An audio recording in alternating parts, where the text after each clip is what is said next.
தற்போது நாட்டை பாதித்து வரும் வெப்ப அலை ஜூன் மாதம் வரை நீடிக்கும் என்று எதிர்பார்க்கப்படுகிறது. மார்ச் மாதத்தின் நடுப்பகுதிக்கும் ஏப்ரல் மாதத்தின் நடுப்பகுதிக்கும் மத்தியில் வெப்பநிலை உச்சத்தை எட்டும் என்று கணிக்கப்பட்டுள்ளது.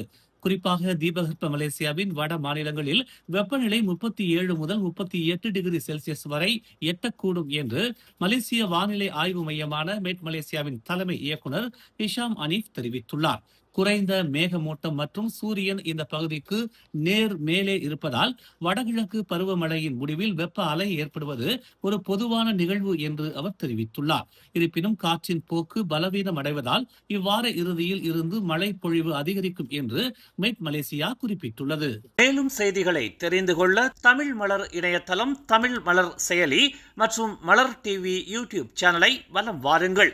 எங்களோடு இணைந்திருக்க மலர் டிவியை பதிவு செய்து கொள்ளுங்கள்.